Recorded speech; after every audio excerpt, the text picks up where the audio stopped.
this is our first ever book club at the Fertility Alliance. And this evening we're joined by the author Jessica Hepburn, who's written a number of books, but we're going to be talking about Jessica's first book, The Pursuit of Motherhood, which was published, we've just realised, 10 years ago, which is quite a long time now. But I have to say, I think it's still a book that's just as relevant today as it was 10 years ago.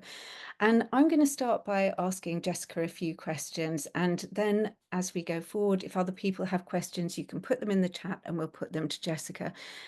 But the first thing I wanted to ask you about, Jessica, was one of the things that's very clear from the beginning of the book and that you explain very carefully is that you were extremely private about your fertility problems, about the treatment you were having when you were going through it at the beginning. And I Yeah, wondered how that then kind of changed into you wanting to write a book and to be so incredibly public about it.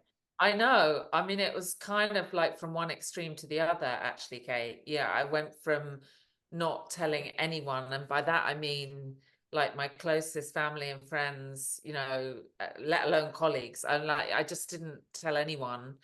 Um, and I don't think that's totally uncommon. I mean, people approach their fertility journeys differently, but for a whole range of reasons, which we can, might want to discuss, I think one reaction is to hold it closely and not to share it. Um, and then, yes, I started writing about my experiences. That those writings turned into a book. I often say that for a while I considered publishing it under a pseudonym, and I was going to call myself Jessica Harper. Harper was my grandmother's maiden name, and then my editor did this Google search and found that there was a Harper had defrauded Lloyds Bank of £1 million and it wasn't worth the mix-up. So, and then the thing that really helped me make up my mind was that I felt that there were some things that I wanted to see changed in the world of fertility. And so the book came out 10 years ago, as you said, and it did, I got catapulted into the limelight. I mean, like I was, not only had I written a book under my own name, but I was all over the press. Because there hadn't, whilst of course people had talked about infertility or made art about infertility or talked to about their fertility journeys, like there wasn't so much around people who'd been through unsuccessful IVF over and over again. And so I was on This Morning with Holly and Philip and the Daily Mail and like all the sort of women's magazines, everyone sort of pounced on the story. So yeah, I went from being very, very private to very, very public, which was kind of an extraordinary roller coaster of a journey, in addition to the roller coaster of a journey that I was on, on my fertility journey. And how did that feel? Were a lot of people quite surprised to discover what you've been secretly going Yeah, through at that time? yeah. I mean, I remember writing because I had a big job, I was running a big theatre in London. I had a staff of nearly 100 people. Um, I mean, I know that you've reread the book, and actually, I've used this opportunity of meeting you today I've actually been listening to the audio of it again, which well, I've never listened to the audio, but reading the book again, essentially. Yeah, and what I realized is that yeah, that basically there have been different stages where I disclosed different things.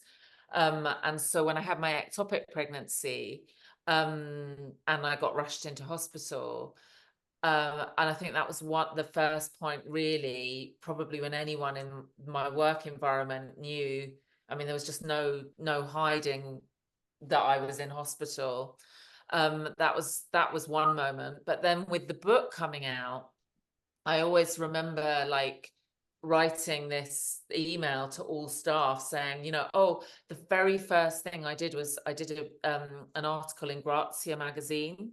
And I said, oh, you might be, I've written a book. you might be seeing some press about me. But I didn't tell them what it was about. But of course, you know, they all Googled, and then sort of I had a lot of young women working for me, and then over time they started to reach out to me, and it was amazing. And I think it all culminated. I talked about being on this morning with Holly and Phil before they fell out, right? And I didn't tell anyone I was going to the studio, and then I came into work afterwards, and like we had this open plan office, and it was like all silent, and I just looked around and went, right, you all know, and then it was just out. But like the thing is, you know, like I've often used that phrase that, you know, the wonderful Brené Brown, you know, uses, the American academic who's done so much amazing work into shame. And, you know, and I think one of the many feelings that you have when you aren't able to conceive is feelings of shame. One of the many negative feelings that she says that those of us who are most open about the things that, you know, that we feel most ashamed about, or that we're most vulnerable, when we're open about it, it lessens that. And, you know, that was my experience and is my experience in writing my life, that actually coming out, and I use that phrase, coming out to the world, actually suddenly made me feel, well, yeah, my infertility is part of me. This story is part of me, but it's not all of me. You know, whereas when it was shrouded in secrecy and shame for me, it felt like it was all of me. It felt like it was, you know, like it was written all over my body. I was walking around with a t-shirt saying I'm infertile, even though I wasn't telling anyone. And then ironically, the moment I actually shared it with the world, as well as all my closest family, friends, and colleagues, it diminished that shame. And I don't know why that is, but it's a real fact. And obviously, that's where Brené Brown's research has been. One of the things I wanted to ask you is about the actual writing style, because it's written very much like a novel. It reads like a novel. Was that a deliberate thing? I don't, it's a really good question, Kate. And I don't think that I was trying to write as if it was a novel. I mean, I would love to write. I mean, as you referred earlier, I've written 3 books. They've all been sort of memoir based with me as the central narrator. And I always sort of say, like, I don't know if I can make stuff up, you know, like, which is what novelists do, although of course they draw from life as well. Yes, so I don't think that I was consciously trying to write it like a novel, but what I was trying to do was I was trying to tell a good story. And I was trying to make sure that it was something that people would want to read. And I was quite, so I have thought a lot about the creative structure, and and the story that I told, and what I kept in and what I left out. And yeah, that was all very considered. But no, I didn't necessarily, I wasn't approaching it as if it was a novel. It was very clearly, you know, my life. But also at the same time, I always say that, like, I certainly in the Pursuit of Motherhood, there's a lot of dialogue. Well, of course, not that dialogue didn't happen verbatim, but it is rooted in what actually happened in life, but isn't word for word. You also have got sections where you kind of explain some of the medical things. So were you sort of setting out to kind of inform people as well as, you know, have something that was interesting to read? Yeah, it's a really interesting question. Like, I definitely am someone who believes that you shouldn't assume that everybody sort of understands. You know, like I'm really conscious of that. I mean, you know, like I've always written, whilst I've not written creatively before I wrote The Pursuit of Motherhood, I've always written as part of my job, you know, like whether that's fundraising applications or business plans. And I do think you know, people often sort of assume knowledge, and I was really conscious of not wanting to assume knowledge by the reader. But I also made a conscious decision that I didn't want to go into huge amounts of detail. in terms of like what drug. So what you won't find in there is a lot of details about types of drugs that I was taking, or if I talk about, you know, protocols once, I won't do it really again. So I'm really conscious about not going into too much detail, because that I think can be boring for the reader. But I also was trying to give an overview of what it involved. And actually, you know, as I said earlier, I've been listening to it over the last couple of days.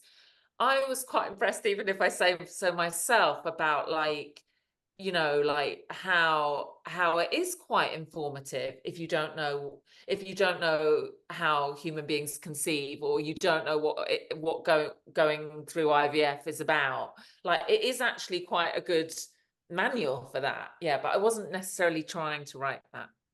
One of the scenes that really struck in my mind was the first time you go to the clinic and you go into that waiting room and all those people sitting there not looking at one another and not Yeah, talking to one another. And I think anyone who's been in a fertility clinic, that would be kind of familiar. I wonder if you could sort of describe how that yeah, felt the first time. yeah. Well, yeah, and I write in the book that you're looking at all these people and they're not speaking to one another. And I think the first thing that you feel is like, well, they all look normal. Do you know? Like, I think that was the overriding first feeling. Like, I think and actually that's quite a wonderful thing, realizing that people going through fertility treatment look like you. They look like every person, you know? Um, I think the second thing is that I wanted to know what they were going through. You know, like I write about, you know, like some of them had you know, these are days where it probably looks a bit differently now in terms of like, but those are days of paper files, and some people had really thick files and some people had really thin files, and you could sort of tell how long they'd been on the roller coaster depending on the thickness of their files. And I wanted to know what their stories were. And I think, you know, it's another reason for writing the book. And, you know, like the tsunami of response I got, you know, because I did feel so alone. You know, this is something that's said over and over again. Like, I describe it as a silent epidemic. I felt of infertility or fertility treatment as a silent epidemic, and I felt so alone. And then you look in these people sitting in the clinic with you, and you know you're not alone, but you're not sharing stories. You know, you don't know what they're going through. And then suddenly, when I wrote my book, I mean, social media has changed this a lot, you know, and social media has changed a lot over the last 10 years. But when I wrote my book, I did start to hear different stories, and that is amazing, because you do feel less alone when those stories are shared. But yeah, those first clinic experiences were tricky. Yeah. Your first experience of IUI as well is just so painful It to is. read, because the clinic was so lacking in understanding about your anxieties, really. I mean, do you think, and lack of empathy comes up quite a few times Yeah. actually in other places as well, in your experience with clinics. I mean, do you think that that is something that clinic staff need to think about a bit more? Well, I certainly think they needed to. I mean, like, I am 10 years post the book coming out, and really 10 years post treatment. So, like, I would love to know from patients today, you know, what they feel from their clinics now. I mean, I do hear anecdotally that that it isn't what I think we would all ideally want, that those levels of empathy, those levels of understanding, the clarity of information, the signposting to, sources of emotional support. I feel like it's not what I ideally wanted, I do think things have improved. I do. But I think that maybe there's more work to do. And, like, something that would be brilliant to discuss is what we can do about that. Um, but yeah, I mean, like, I can only speak of my experiences when I was going through treatment. And yeah, I mean, I think the first thing is, like, this isn't how anyone ideally wants to make a baby. you know? And so you're already coming to it from a position, like, I mean, obviously there are so many different people having fertility treatment and everyone has different stories, but for a lot of people, um, this isn't how you envisage that you're going to make a family. So you're already coming from a position where of just, of distress. And you then start to realize that medical science is no guarantee either, for many people, because for many people your first round of IVF isn't necessarily successful. I mean, obviously it is for some, but then you start to realize that you have no idea how this story is going to end. Then you pile on it all the pressures that are going on within your work context, your family and your peers, and then also all the feelings of inadequacy that is bringing on yourself, and it's like a perfect storm. And I was felt like I was going mad at sometimes, and sometimes I behave, like when you describe that IUI experience, I had this maybe a rational fear that they were going to mix up my eggs and Peter's sperm, my partner's sperm, with someone else's. And so I wanted to witness everything. And then that all just went very, very wrong in that particular circumstance. And I ended up walking out of the clinic and not going through treatment at all. And then they never contacted me again, and I didn't go back to them. And just all of that, I just feel like it's like whenever there is trauma, you've got to be really vigilant about how you manage that person who's in trauma or has been through trauma. And I was in trauma going in, and then I was definitely in trauma coming out, and there was no empathy, there was no contact or empathy around that, and that happened to me over and over and over again. um yeah, yeah. And so I just it shouldn't be rocket science to have to change it. It shouldn't be. Like, we can't always give everyone a baby who goes through fertility treatment, but we can make everyone feel okay through the process. That is possible. That's about good communication and care. That's possible to do. Yeah, I couldn't agree with you more. So, at one point you talk about your infertility as being unexplained, and you call it one of the worst forms of infertility. And I Yeah. wondered if you could talk a bit about that, about why you think it's so difficult. I call it that because I think that diagnosis is the mecca in all medical treatment, including fertility treatment. I like, and I just stand by that. Like, if you're not well in any form, including fertility / infertility, what you want is a diagnosis. And once you've got a diagnosis, you can plan. You can plan. You can go, okay, I've got this condition, blocked fallopian tubes, or, even like age related, like, which is obviously one of the most common forms of subfertility, age related infertility. I've got this condition, and this is now, I can make a plan, and I can make a plan which is I can have this treatment and it will fix the condition, or maybe I've got a diagnosis and there's nothing I can do, and therefore I can't fix that condition. Or maybe I can consider another form of fertility treatment like donation or surrogacy or whatever. But without a diagnosis, it's very, very difficult to make a plan. And that's why I think unexplained infertility as a diagnosis is a cop-out, because it's just like, oh, well, we don't know.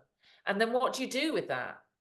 Now, I understand why it exists, and I certainly think in my case and in many people's cases, there's often a range of reasons, and often age. I talked about age-related fertility, like that is especially as time passes, that's going to be increasingly in a bigger and bigger issue. But I just don't think there's enough conversation around that, or enough being done to really kind of just go, like, unexplained infertility is is not a diagnosis. In fact, it's the worst diagnosis, because what do you do with it? You know, how do you make a plan with it? Yeah. Yeah, no, that's very true. Um, one of the other things that I think comes across really strongly in the book is around your friendships, and particularly other people announcing their pregnancies and how hard it is when all of a sudden everyone's lives seem to be changing and yours isn't. And there's a brilliant line that you said where you ask why there isn't a word for the emotion when you feel happy for someone else, but also sad for yourself at the same time. And I wonder, how hard was it to deal with friends? And did you feel that you actually lost some friendships because of what was happening? Yeah, I mean, it's really hard, Kate. I mean, you know, you've been through fertility treatment yourself, you know, it's it's hard because, you know, you see your friends getting pregnant around you, your peers getting pregnant around you, and you feel left behind. Um, you end up in this situation, you know, which I describe in the book. Then after a while, you know, people stop, especially if they know you're struggling to conceive and they feel that they don't want to hurt your feelings, they stop asking you to things where children, you know, they stop asking you to baby showers or christenings or birthday parties because they don't want to hurt your feelings. But that just actually can end up feeling worse. Like you feel like you're a leper, like no one, you know, like I don't want to be there because it hurts, but at the same time, I don't not want to be asked because that makes me feel like I'm not wanted, you know, like it's just a toxic situation. And yeah, that I describe that feeling of feeling happy for someone and sad for yourself at the same time at a point in the book where my best friend Beth rings me to tell me she's pregnant. And you know, I do really feel that that was one of the things that I've been robbed of in my life, of feeling happy for people at pregnancy announcements, because I cannot feel happy with, even now, you know, and I'm 53 years old, it still is a knife in my heart when I hear pregnancy announcements, because I want to feel happy, but I feel sad for myself at the same time.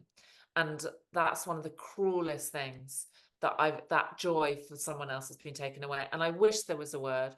And actually, in the Pursuit of Motherhood, I didn't have a word.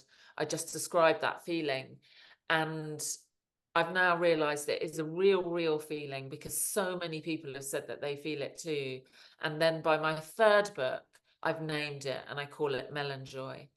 Um, and that's just my word for it. I like to get it into the English language, but I'm like, I've got so much to do. I can't just campaign around that. But you know, like I just, yeah, I feel there should be a word and there isn't. I have to say, I think You that's know, a rather brilliant word. yeah, and do you know, the fusion of melancholy and joy. And do you know what? A friend who read my book when, I mean, she's you know, like a generation or two younger than me, and she read it when she started trying to conceive, and she was, you know, like struggling to conceive, and she has got a beautiful baby now. But it was just brilliant, because she said, like, it's so great having that word. And then she just messaged me literally yesterday, and I don't know, but I think there may be some secondary infertility issues. And she said, Jessica, I'm feeling melanjoy right now. I'm feeling melanjoy. And just being able to have that word is so useful, because you can just say to someone, I'm feeling melanjoy, and it's understood. I'm happy for you, but I'm sad for me. Okay, agreed. It's understood. You know, and we just need a word for it. Sorry, I'll get off my soapbox now.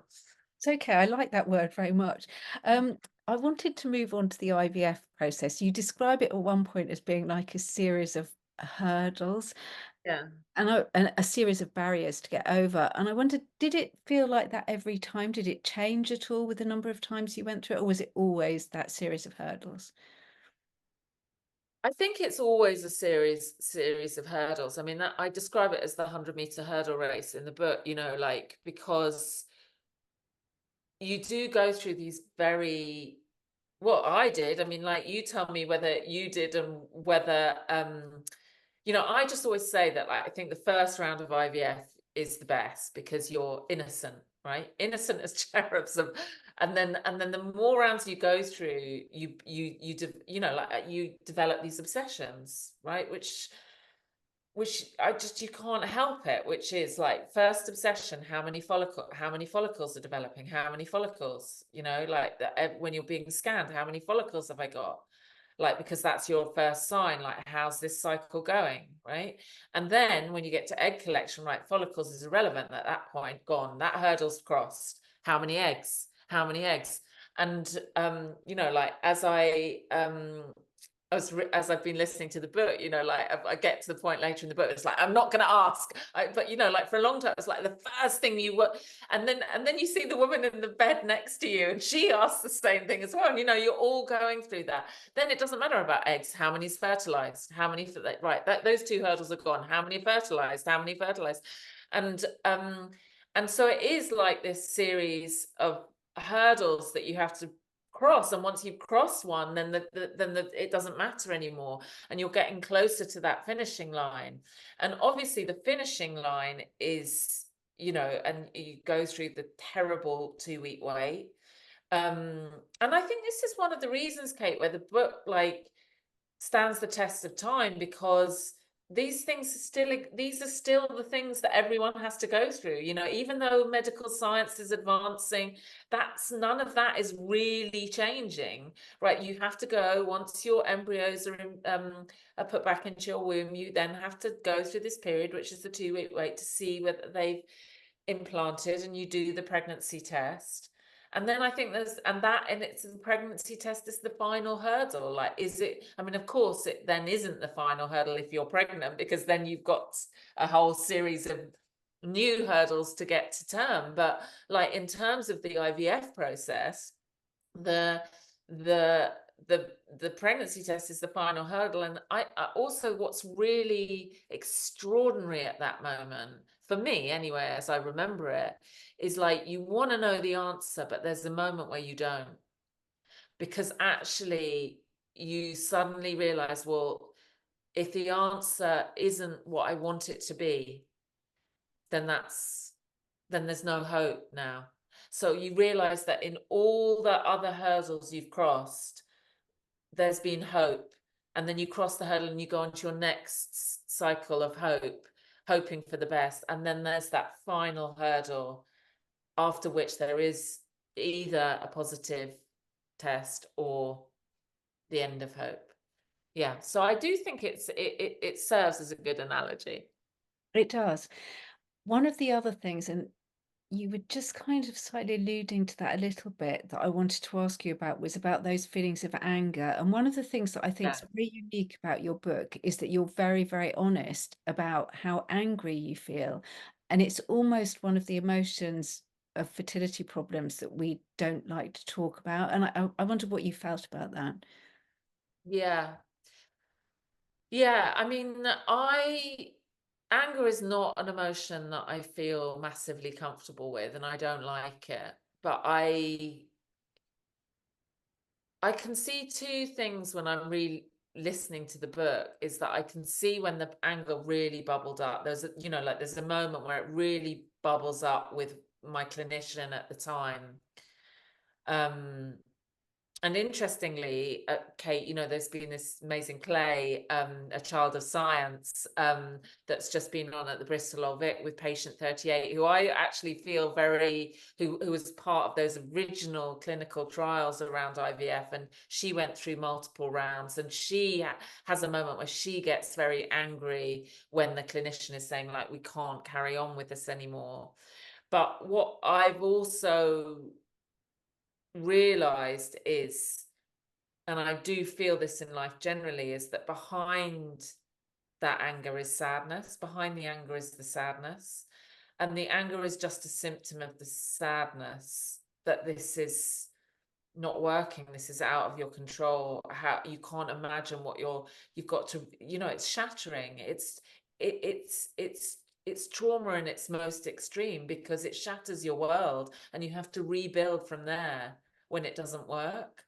And so I think anger does bubble up, as well as the other thing that I really, like, I write quite a lot about the anger, the rows with my partner Peter, the anger there, but also I could really see in it my insanity at times, Like I don't think I was sane in some of my behaviors. But I mean, I forgive myself for that, and I forgive myself for the anger, but because behind all of that was just the desperation and the sadness. I think that's really interesting, because I think those are the two things that we don't talk about probably as much as we should do when it comes to fertility. One of the things I wanted to ask you was, obviously you went through a number of cycles, and I wonder, what would your advice be to someone kind of maybe just starting out on this, as to how you think maybe is the best way to deal with it? Yeah. Well, I do like, I have a couple of things that I like to propagate, which is that, I mean, I did go through 11 rounds of IVF, a combination of full, fresh, and frozen cycles, which is, probably still regarded at the extreme end of the spectrum. And I'm not necessarily sort of recommending that as and obviously at the end I didn't have my own biological baby. um but I do think that IVF should be seen as more than a one cycle treatment. I feel it's really, really important that there's a reason why NICE recommend that people should go through 3 rounds of IVF. And I think it should be seen as a 3 rounds of treatment, so that and then if you do get pregnant on your first round, that's amazing. But actually, if you saw it as a 3 cycle treatment, and that you take a call after the 3rd cycle as to what you do next, that would be a shift in mindset that I think would be really, really helpful. Another shift in mindset that I think is really, really important is to see infertility as both a condition of the body, a body and the mind. Yes, your body is not working, and it's not getting pregnant in the sort of normal, natural way if you're diagnosed with infertility. But also the impact on your mental health is ginormous. And I think that it needs to be seen as a condition of both the body and the mind. And for that reason, I would urge anyone at the beginning of a fertility journey to not only, find the right clinic and get the best treatment for whatever their diagnosis is and seek that diagnosis, but also to ensure that they're getting mental health and emotional and psychological support alongside that, because they do need it, because it's a condition of both.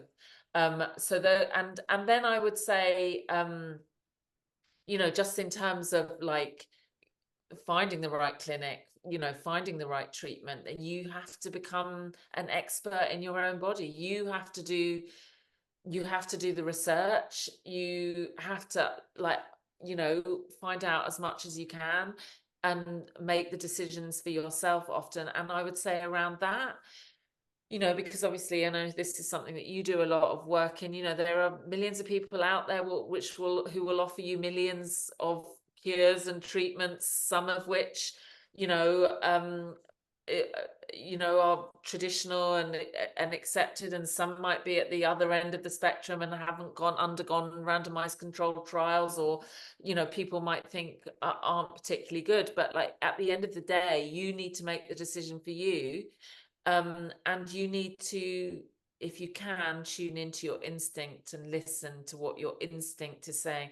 And that's in terms of your treatment, but also with regards to when you decide to stop treatment or move on to other routes to parenthood or whatever. I think those are my sort of advice. Thank you. I think that's really useful tips. I'm going to ask you one more question, and then I'm going to let other people ask any questions that they may have. So if you've got any questions, you can start putting them into the chat now. But the last thing I wanted to ask you, Jessica, was what advice you'd have for professionals, because I think that's the other side of this. Clearly you went through things that weren't ideal during parts of your treatment, and I wondered if there was were any overriding themes of things that you think people really ought to be thinking about a bit more. Yeah. Well, I do feel a little bit, because I did for quite a long time, I did quite a lot of work at the coalface of the fertility industry, and I feel like I'm doing less of that now. So I think the only thing that I would say to any fertility professionals listening is, if you really want to give your patients the best possible experience, and I don't mean outcome, Because of course, like, I don't mean live birth outcome. I mean overall experience of the hugely hard, which we would all agree, journey that they're on. If you genuinely want that, then you have to ask yourself the difficult question, which is, is that their experience of your clinic right now? Like, can you say hand on heart that your patients are having the best experience of treatment? And you'll know, it's that thing about your instinct again. You'll know what the answer is. Your heart will tell you if you want to listen to it. And if your heart really genuinely doesn't know, then are you asking your patients? Because they'll tell you. And I would just love to know if people, are doing that and listening, because that's all you need to do. And actually at the end of the day, the really important, I mean, of course, everyone wants to take home their longed for child. Of course, that is what ultimate success looks like. But for many people, but actually the experience that you have is almost just as important, actually. And if you felt cared for, listened to, supported, help, signposted in the right way, even if you don't take home that baby, I think people will be able to go on to what the next path is, whether that's another road to parenthood or a fulfilling life without children, in the best possible way. I think it's really interesting you say that, because I think that's one of the things that sometimes people assume, that people who haven't got pregnant will necessarily have a poor experience of the clinic. And we find that's not the case at all at the Fertility Alliance. So a lot of people who've actually not got pregnant will say, but it was a brilliant clinic. Yeah, And people who have ended up with a successful outcome have kind of said, well, I was lucky enough that it worked for me, but I have to say, I thought yeah, X, Y, and yeah. Z didn't really work very well at all. Absolutely, absolutely. Yeah. We've got one question for you here, which says, your story is increasingly difficult to read. Did anyone tell you to stop treatment before you did? And should stopping treatment be a clinician-led conversation? Oh, that is, yes. Did anyone tell me I should stop treatment before I did? Uh, Not really. So that's really, I saw a lot of clinicians in the early days when we were having more success. I was younger, we were getting pregnant, we were having biochemicals, ectopics, miscarriages, like that. There was a lot of like, just keep like, everything's looking good, keep trying, it will happen. As I got older and turned into my 40s, my last rounds of treatment were in my 40s. I definitely think clinicians were saying at that point, like, yeah, like, you're creating good quality embryos, but I mean, you're getting older, that will be coming into play. So, but I don't think that anyone really had that conversation with me. And I actually think those conversations could be better, like earlier on about obviously everyone is different, but going back to what I was saying, this is a 3-cycle treatment. We recommend, like, in most cases, we would recommend trying 3 times. Then let's take a call on where we are at 3 times, and then looking early on at what the alternative options might be. Before, like, doing that sooner could be good, I think. And do you think maybe counsellors could play a bit of a role in that kind of coming to terms with those emotions and feelings about stopping as well? Yeah, I do. Yes, I do. And I think there's some more work to do about, like, just looking, some life work about, like, like, what could life look like? Because, like, what I hear over, and I mean, I do work in the fertility sector, and I do some work in the childless community as well. What I see, but more and more with the childless community is there comes a point in your late 40s, early 50s, where that desire to have your family does, if you've not been able to have it, does start to recede.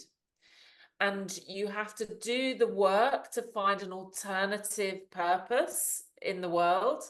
And you need to do the work to find your joy, your follow your bliss. But if you do that work, you know, that drive, that biological drive does seem, I mean, I'm really talking tentatively here because I think that everybody is different, but it does for a lot of people seem to recede. So I think that having, and it certainly has for me, you know, like I don't feel the pain as viscerally now. It doesn't mean to say that I've got over it, right? I'm now living happily ever after in my childless life. Not at all. You know, I still get emotional about it, as we were talking about earlier. You know, even pregnancy announcements, you know, they still move and affect me. But I think like having some conversations about what are the other dreams that you have for your life, because that was one of the big things I got from my 21 miles, Kate, when I met all these women, some mothers, some not mothers, and I talked to them about this question, does motherhood make you happy? I mean, the thing that I realized is, yes, motherhood does make you happy, but you need other things in your life as well, right? And we forget that when we're on the fertility journey. And that's why I think all the work that a lot of the sort of the generation that have come behind us, you know, who've done, which is about, you know, like you know, living your life as you're going through fertility treatment, finding your joy as you're going through it, is really, really important. Yeah, and I think that's often something that is very hard to actually get to come to terms with, isn't it? That you kind of going through this thing that is so all absorbing, and trying to find other joys during that, I think can be really quite challenging. Yeah, but it can be small things. And I, you know, like I would say, like I have, after I had my ectopic pregnancy, I started writing what I call my blessings book. I write about it in the Pursuit of Motherhood. I write about it in sort of all the books, I think, which is that I started a daily gratitude practice, which, you know, is now lots of commonplace. People talk about it, but it really works. It really works. I've been doing it for well over a decade now. Every day I write down something in the day before that I'm grateful for, and it works. Jessica, thank you so much for joining us this evening. It's been really, really lovely to talk to you, and really lovely to talk to you about your book, and really brilliant to have you as our first book club guest. And we'll probably have you back to talk about one of your other books at a later Oh, thank you date. so much for having me, Kate. It's just an honor to be your first guest. I think it's amazing that you're doing this book club. You know, I just think, you know, hearing other people's stories can be so useful, both for people on their fertility journey, but yeah, also people working in the fertility industry. Thank you, everyone, for joining us.